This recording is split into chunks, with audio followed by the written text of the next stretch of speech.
ملګرو امید لرم ښه به یې. وروستو به زه د انفلوینزا، کامن کولډ او فلو په باره کې ډاکټران یو تحقیقي راپورټ ورکوم چې په هغې کې به سپیشلیسټان ډاکټران ناستي د وړو او د لویو چې نن سبا که مرض شروع دی او د دې اکتوبر نه واله د مارچه پورې به دا انفلوینزا، فلو او کامن کولډ ډېر زیاتي.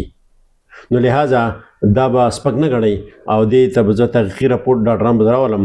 خو 1918 کې حذفان ویپرو راغل وه او 5 کروڑ کسان ترې مړه وو.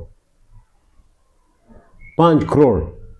او دغه شانتې ایشیایي هانګ کانګ فلو، ایشیایي فلو 1957 کې، هانګ کانګ فلو 1968 کې او ایچ آئی این آئی سواین فلو 2009 کې په پاکستان کې هم راغله.